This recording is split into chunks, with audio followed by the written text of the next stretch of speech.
Halo teman-teman, apa kabar nih? Semoga baik dan sehat terus ya. Ketemu lagi sama gue Lemonta. Sebelum mulai, kalau kalian suka sama channel ini, jangan lupa di like, komen, dan subscribe ya. Hari ini kita mau bahas tentang aktor asal Indonesia, yaitu Willy Dozan, yang ternyata dulunya adalah pesaing Jackie Chan di Hong Kong.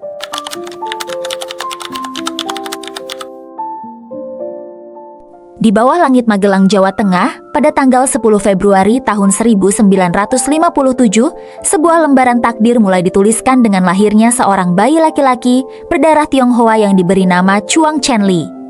Tak ada yang menyangka bahwa bayi laki-laki ini kelak akan tumbuh menjadi salah satu legenda hidup di dunia perfilman laga, melampaui batas-batas negaranya sendiri. Publik Indonesia kemudian mengenalnya dengan nama panggung Willy Dozan, sementara dunia internasional, khususnya kancah perfilman Hong Kong, menyapanya dengan nama Billy Chong. Bakat seninya tampaknya mengalir kuat dalam darah keluarga, terbukti dari saudaranya, Leo Chandra, atau yang akrab disapa Leo Chandra Dozan, yang juga menapaki jalan sebagai pemeran film nasional di era 1980-an. Kisah perjalanan Willy Dozan tidak bisa dilepaskan dari kecintaannya yang mendalam pada seni bela diri. Di masa mudanya, ia berhasil menorehkan prestasi gemilang dengan menjuarai kejuaraan Kungfu Hung Kuen di Indonesia. Kemenangan ini bukanlah akhir, melainkan sebuah tiket awal menuju panggung yang lebih besar. Pada tahun 1977, langkah pertamanya di dunia akting dimulai lewat sebuah film bertajuk Pembalasan Si Pitung. Di tahun yang sama, dengan tekad yang membara, ia merantau ke Hong Kong untuk mengadu nasib dan mengembangkan karirnya di kiblat film aksi Asia pada masa itu. Di Hong Kong, perjalanan seorang Billy Chong dimulai dengan membintangi Black Belt Karate, di mana ia langsung berkolaborasi dengan nama-nama besar seperti Bruce Leung dan Lo Lee. Karier internasionalnya menuntutnya untuk tidak hanya menetap di satu tempat. Ia menghabiskan beberapa tahun hidupnya berpindah-pindah, tinggal di Hong Kong, Taiwan, Jepang, hingga ke Amerika Serikat. Di Amerika, ia bahkan sempat menimba ilmu secara khusus di Kahana Stunt School yang berlokasi di California, demi menyempurnakan dedikasinya pada film laga. Selama berada di industri perfilman Hong Kong yang keras, Willy Dozan membintangi sekitar 14 karya. Ia banyak terlibat dalam produksi berbiaya rendah yang mengusung tema kungfu maupun cerita-cerita supernatural. Beberapa karya dari era ini yang patut dicatat antara lain Sun Dragon, Invincible Monkey Fist, Superpower, Kung Fu Zombie, Kung Fu Executioner, hingga Kung Fu From Beyond the Grave. Meskipun ia dikenal memiliki gaya pertarungan yang sangat garang, lincah, dan luar biasa, perjalanannya tidak selalu mulus. Karirnya di luar negeri sempat mengalami beberapa kali hambatan, yang menurut catatan disebabkan oleh keterbatasan dalam kemampuan akting pada saat itu, serta beberapa gesekan terkait kepribadiannya. Namun, kemampuannya dalam seni bela diri tidak pernah diragukan. Hal ini terbukti ketika ia berhasil menyabet penghargaan Best Newcomer pada ajang International Movie Academy Award di Italia pada tahun 1980 berkat penampilannya yang memukau dalam film Crystal Fist atau Jade Claw. Selain sebagai pesaing Jackie Chan, Willy Dozan muda juga ganteng sih, mirip Andy Lau. Setelah malang melintang di dunia internasional, Willy Dozan kembali memfokuskan dirinya di tanah air. Pada era 1990-an, namanya meledak dan mencapai puncak popularitas lewat film Rio Sang Juara dan serial televisi legendaris Deru Debu pada tahun 1995, di mana ia tidak hanya membintangi, tetapi juga menyutradarai sebagian besar episodenya. Kesuksesan ini ia lanjutkan melalui serial populer lainnya, yaitu Sapu Jagat pada tahun 2000. Di masa tuanya, karir Willy Dozan berevolusi. Ia tak lagi memaksakan diri untuk terus menjadi jagoan tanpa celah. Ia sempat bermain dalam film komedi aksi Comic 8 Casino Kings Part 1 dan 2 pada tahun 2015 dan 2016, dan yang paling mengejutkan adalah penampilannya dalam film komedi Target tahun 2018 arahan Raditya Dika. Setelah puluhan tahun terbiasa menjadi pria kekar pahlawan pembasmi kejahatan, Willy Dozan mengejutkan publik dengan menerima peran sebagai seorang pria kemayu lemah gemulai bernama Win Che. Peran ini menuntutnya untuk belajar intonasi mendayu selama hampir 2 bulan langsung di kediaman Raditya Dika. Sebuah pengalaman yang membuatnya sempat merasa canggung dan jijik pada penampilannya sendiri, hingga gaya berjalannya yang ngeleot sempat terbawa ke dunia nyata dan membuat istrinya keheranan. Bagi Willy Dozan, pada usia senjanya, ia tak lagi terlalu selektif memilih genre film asalkan rumah produksinya sehat dan bertanggung jawab.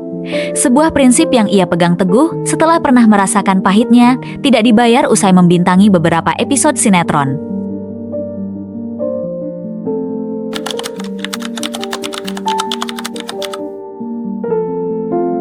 Di balik sorot lampu kamera dan gemerlap karier laganya, kehidupan pribadi Willy Dozan menyimpan kisah yang jauh lebih kompleks, penuh warna, air mata, serta konflik yang mendalam.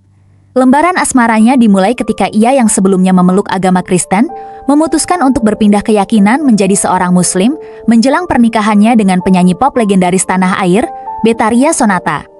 Pasangan ini mengikat janji suci pada tahun 1990. Dari pernikahan yang tampak harmonis ini, mereka dikaruniai dua orang buah hati, yakni Mohammad Leon Rahman Dozan Sonata yang kelak mengikuti jejak sang ayah sebagai aktor, dan Nabila Rahman Dozan. Sayangnya, bahtera rumah tangga yang telah diarungi selama belasan tahun itu harus karam. Pada akhir Agustus tahun 2002, Willy Dozan dan Betharia Sonata resmi bercerai. Perpisahan ini meninggalkan luka yang teramat dalam, menciptakan jurang permusuhan di antara keduanya yang membentang selama kurang lebih 14 tahun lamanya. Setelah perpisahan yang pahit dengan Betharia Sonata, kehidupan asmara Willy Dozan seolah terombang-ambing dalam pencarian pelabuhan hati yang baru. Kisah baru berawal ketika Tini Kartini, perempuan asal desa Cipongkor, Cililin, Bandung, bertemu dengan Willy Dozan di tempat aktor tersebut bekerja. Layaknya seorang penggemar, Tini Kartini meminta tanda tangan dan mereka pun saling bertukar nomor telepon. Hubungan mereka ternyata berlanjut. Setelah 2 kali pertemuan, Willy Dozan menyatakan keseriusannya. Gayung bersambut, Tini Kartini menerima lamaran tersebut dan mereka akhirnya resmi menikah pada tanggal 2 Mei tahun 2004. Namun, ikatan suci ini ternyata sangat rapuh dan hanya mampu bertahan kurang dari 3 bulan sebelum akhirnya mereka bercerai pada bulan Agustus di tahun yang sama. Memasuki kehidupan Willy Dozan yang sudah memiliki 2 orang anak, yaitu Mohammad Leon Rahman Dozan dan Nabila Rahman Dozan, ternyata tidak mudah bagi Tini Kartini. Pada awalnya, Leon bisa menerima kehadiran ibu tirinya. Namun memasuki minggu keempat pernikahan, sifat Leon berubah sangat drastis. Menghadapi hal ini, Tini Kartini berusaha berpikir jernih dan tidak ingin menduga ada pihak luar yang menghasut Leon untuk memberontak. Tini Kartini memaklumi bahwa sebagai anak-anak, Leon mungkin merasa tidak ingin ayahnya direbut oleh orang lain. Sikap Leon tersebut pada akhirnya memicu ketidakcocokan yang membuat suasana rumah menjadi panas dan tidak nyaman. Karena tidak tahan dengan kondisi rumah tangganya, Tini Kartini akhirnya mengambil keputusan bulat untuk hengkang dan pergi dari kehidupan Willy Dozan beserta kedua anaknya. Sambil menutup rapat-rapat perasaan sedih yang bercampur marah, Tini Kartini meninggalkan pesan terakhir untuk Willy Dozan. Ia meminta agar Willy Dozan tidak membuat kesalahan lagi dan lebih berbelas kasih kepada anak-anaknya. Kegagalan tersebut tidak membuat Willy Dozan menyerah. 3 tahun berselang, tepatnya pada tanggal 20 Juli tahun 2007, Willy Dozan kembali melangkah ke pelaminan untuk ketiga kalinya.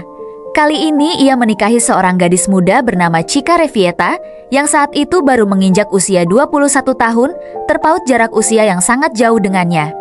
Nasib kembali berkata lain. Belum genap 1 tahun merajut asa bersama, Willy Dozan terpaksa mengajukan gugatan cerai pada tanggal 3 Maret tahun 2008. Keputusan ini sangat disayangkan oleh mantan istri Willy Dozan, Betharia Sonata. Betharia merasa kecewa dan sedih karena ia serta anak-anaknya sudah terlanjur menyayangi dan memiliki kedekatan yang erat dengan Chika. Meskipun Betharia mengaku tidak tahu menahu mengenai masalah internal rumah tangga mereka. Pada akhirnya, setelah resmi berpisah dan berstatus janda, Chika mengambil keputusan untuk segera pergi meninggalkan Jakarta. Ia memilih pindah ke Bandung demi melanjutkan pendidikan kuliahnya. Badai kegagalan beruntun itu akhirnya mereda ketika takdir mempertemukannya dengan Rumiati Ningsih, seorang wanita kelahiran tahun 1982 yang akrab disapa Arumi.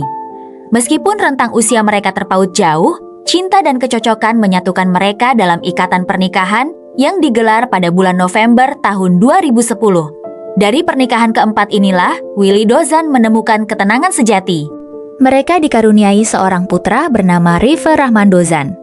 Kebahagiaan keluarga ini semakin sempurna ketika pada usianya yang menginjak 59 tahun, tepatnya pada 21 Januari tahun 2017 di RS Puri Cinere, Willy Dozan kembali dikaruniai anak kelima, seorang bayi perempuan mungil dengan berat 3,25 kg dan panjang 47 cm. Kisah di balik pemberian nama sang putri bungsu sangatlah unik. Nama tersebut rupanya berasal dari celetukan Leon dan Nabila yang baru saja selesai menonton film animasi garapan Walt Disney. Saat sang ayah bertanya tentang nama yang bagus untuk adik baru mereka, Leon dan Nabila dengan kompak menjawab, Moana. Willy Dozan yang awalnya mengira hal itu hanya candaan, ternyata menganggap serius dan menamai putrinya Moana Rahman Dozan. Ia berharap putrinya memiliki rezeki seluas lautan, menjadi anak yang saleha, serta hormat kepada orang tua.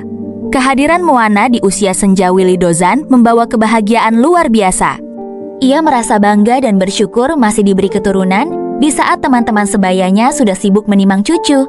Di saat yang sama, ia juga sempat membeberkan sebuah fakta yang selama ini tak banyak diketahui publik, bahwa sesungguhnya ia memiliki satu anak pertama yang menetap di Amerika Serikat. Meskipun harus merawat bayi, Willy Dozan dan Arumi menolak menggunakan jasa babysitter karena kekhawatiran maraknya kasus kekerasan terhadap anak. Mereka memilih untuk menikmati setiap detik proses mengasuh secara alami berdua, dengan dibantu oleh sang mertua. Seiring berjalannya waktu, kedewasaan dan keikhlasan mulai menyentuh kehidupan Willy Dozan dan orang-orang di masa lalunya. Momen penuh keajaiban terjadi menjelang tahun 2020. Betharia Sonata, setelah merenung, berdoa hingga menangis memohon hidayah, memutuskan untuk menghapus segala dendam, benci, dan sakit hati yang telah mengakar belasan tahun lamanya. Dengan jiwa yang besar dan langkah yang legawa, penyanyi pelantun hati yang luka itu mendatangi Willy Dozan. Dalam pertemuan yang emosional tersebut, Betharia Sonata memeluk mantan suaminya sambil terisak, meminta maaf karena telah meninggalkannya di masa lalu. Willy Dozan yang tak kalah terkejut, membalas pelukan itu dengan linangan air mata, menyatakan bahwa ia telah memaafkannya sejak lama. Perdamaian bersejarah itu mencairkan segala ketegangan.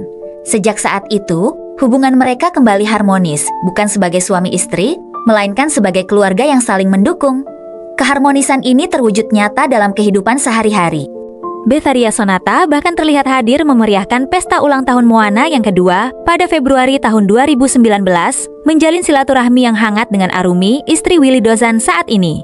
Keluarga besar yang kini menyatu ini sering meluangkan waktu sebulan sekali untuk berkumpul dan makan bersama. Anak-anak mereka pun tumbuh rukun. Leon dan Nabila sangat menyayangi adik-adik sambung mereka, bahkan Nabila pernah merencanakan liburan ke luar negeri bersama Arumi dan Moana. Willy Dozan pun menanamkan nilai-nilai hidup kepada anak-anaknya yang mulai beranjak dewasa, khususnya terkait pernikahan. Ia berpesan dengan tegas agar mereka memapankan diri dan ekonomi terlebih dahulu sebelum memutuskan berumah tangga, agar kehidupan pernikahan kelak tidak terganggu. Menjelang usia kepala 6, Willy Dozan mulai menghadapi kenyataan tentang kondisi fisiknya. Meski masih terlihat bugar, awet muda, dan sering dipuji saat menghadiri acara reuni sekolah, ia menyadari bahwa tendangan laganya tak lagi bisa setinggi masa mudanya. Lebih dari itu, sekitar tahun 2011, Willy Dozan didiagnosis memiliki riwayat penyakit kolesterol tinggi. Demi menjaga kesehatannya, ia mengambil keputusan ekstrim untuk berhenti total mengonsumsi daging merah, baik kambing maupun sapi, yang ironisnya merupakan makanan kegemarannya seperti sate dan steak. Sejak saat itu, porsi proteinnya hanya bergantung pada ikan dan ayam. Ujian kesehatan di usia senja tidak hanya menimpa dirinya, tetapi juga mantan istrinya yang sangat dihormatinya. Pada bulan Mei 2024, keluarga besar mereka kembali diuji ketika Betharia Sonata harus dilarikan ke rumah sakit karena mengalami gejala stroke. Kondisi ini dipicu oleh penyakit diabetes yang telah lama diidapnya, di mana kadar gulanya sempat melonjak drastis hingga menyentuh angka 300. Stroke ringan tersebut sempat membuat Betharia Sonata merasa lemas. Gaya bicaranya menjadi kurang lancar hingga mengalami gangguan penglihatan yang membuatnya kesulitan membedakan warna. Ia menyebut merah sebagai hijau dan kuning sebagai biru. Willy Dozan dengan setia memantau kondisi ibu dari anak-anaknya tersebut. Setelah 5 hari dirawat, Betharia Sonata diperbolehkan pulang dan seluruh keluarga, terutama sang anak perempuan, secara intensif mendampingi untuk melatih saraf motoriknya yang melemah. Willy Dozan tak henti-hentinya mengingatkan Betharia Sonata untuk menghentikan total konsumsi gula, kopi, dan teh manis, agar insiden serupa tak terulang kembali. Namun, dari semua liku kehidupan pribadi Willy Dozan, krisis terbesar dan paling menguras emosi keluarga terjadi pada penghujung tahun 2023. Peristiwa ini menimpa putra kebanggaannya, Leon Dozan, yang menyeret nama baik keluarga ke dalam pusaran hukum dan kecaman publik. Masalah ini bermula dari jalinan asmara antara Leon dengan seorang perempuan bernama Rinoa Aurora Senduk yang telah berjalan sejak Oktober tahun 2022.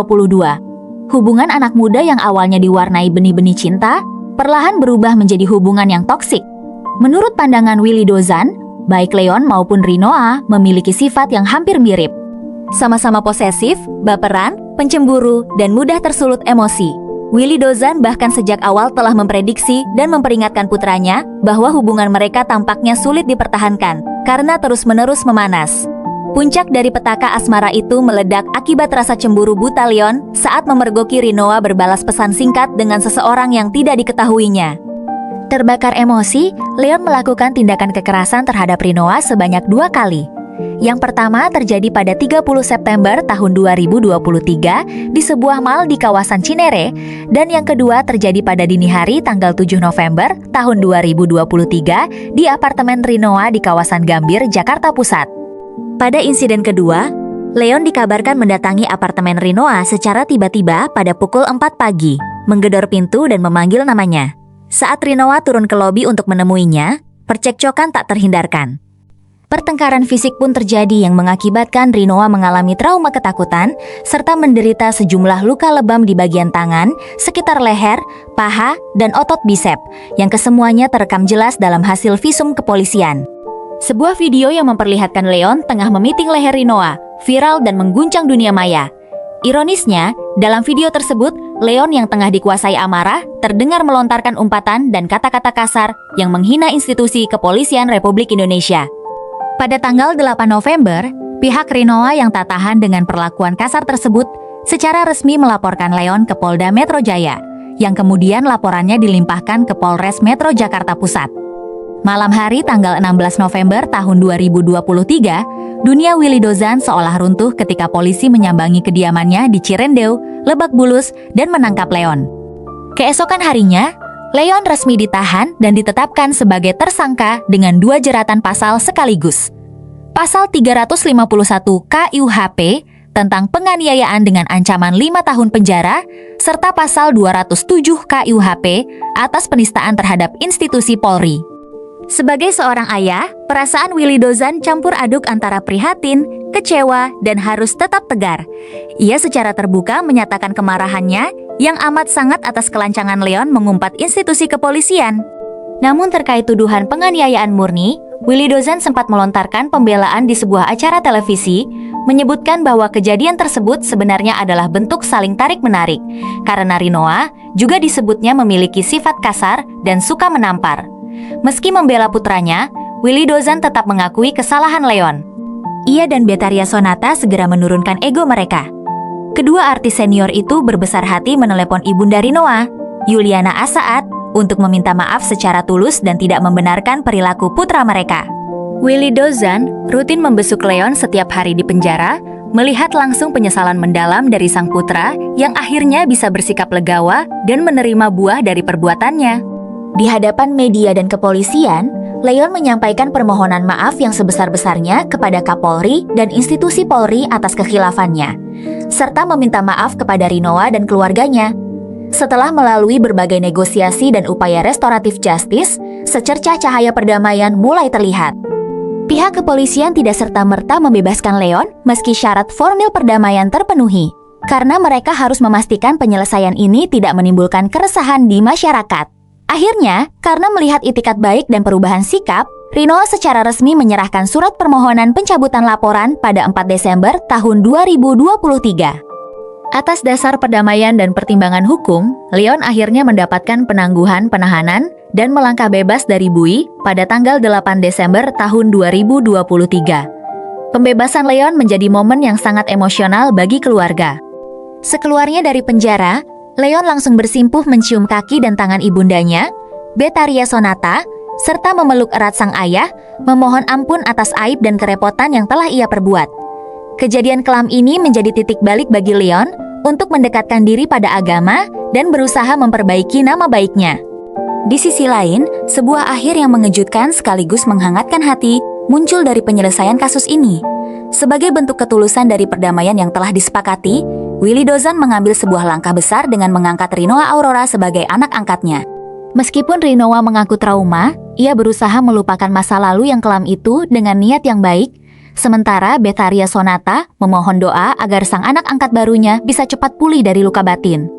Seolah merangkum seluruh perjalanan hidupnya dari seorang ahli bela diri yang merantau ke Hong Kong, mengarungi 4 pernikahan, merawat cinta di usia senja, hingga menyelamatkan putranya dari jeruji besi. Perjalanan Willy Dozan di dunia seni dan kehidupan menyatu dalam sebuah panggung pada tahun 2025. Di tahun tersebut, sebuah rumah produksi menghadirkan film laga drama kriminal bernuansa thriller dan tragedi keluarga berjudul Dosa Terakhir. Disutradarai oleh Seno Vegas dengan proses syuting yang sangat padat selama 10 hari di Tasikmalaya, film ini menjadi simbol kembalinya Willy Dozan ke layar lebar sekaligus momen mempertemukannya dalam satu frame bersama sang putra, Leon Dozan. Dalam film Dosa Terakhir, Willy Dozan memerankan karakter Rama, seorang mantan pembunuh bayaran yang berjuang mati-matian meninggalkan masa lalu kelam demi hidup tenang bersama keluarganya. Namun kedamaian itu terkoyak ketika anaknya, Dali, yang diperankan oleh Leon, terjebak dalam jaringan narkoba yang dipimpin oleh tokoh antagonis Rocky. Cerita tentang seorang ayah yang harus bertarung mengorbankan segalanya demi menebus kesalahan masa lalu dan menyelamatkan anaknya dari jerat dosa, terasa begitu nyata dan seakan menjadi cermin dari kisah nyata yang baru saja mereka lalui 2 tahun sebelumnya. Melalui Dosa Terakhir, Willy Dozan dan Leon tidak sekadar beradu fisik atau menyuguhkan warisan sinema laga 2 generasi, melainkan juga menumpahkan emosi terdalam tentang cinta keluarga, penyesalan, pengampunan, dan harga yang harus dibayar demi sebuah penebusan. Sebuah penutup yang puitis bagi rentetan kisah hidup Chuang Chenli, seorang petarung di layar perak yang membuktikan bahwa pertarungan terhebat seorang pria bukanlah saat mengalahkan musuh di depan kamera, melainkan saat ia terus bangkit melindungi keluarga yang dicintainya dari hantaman badai kehidupan. Sekian cerita hari ini, terima kasih sudah nonton sampai akhir ya. Coba aja, gue masih Willy Dozan yang dulu ya. Gue hancurin nih jaring. Mati nih, kita mati nih. Bang, kok abang pesimis gitu sih bang? Kalau aja ada Om Wince yang dulu. Memang, Willy Dozan yang dulu suka dengan kekerasan. Tapi sekarang, enggak lah ya. Tapi Om Wince yang dulu pasti tidak akan membiarkan kekerasan terjadi pada orang lain. Kekerasan itu kan punya 2 sisi, Om. Om bisa pakai itu untuk menyelamatkan kita semua.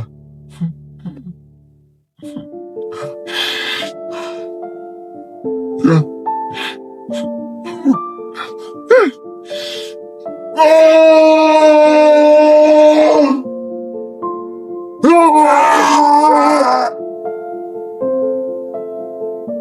Oh, ini Om.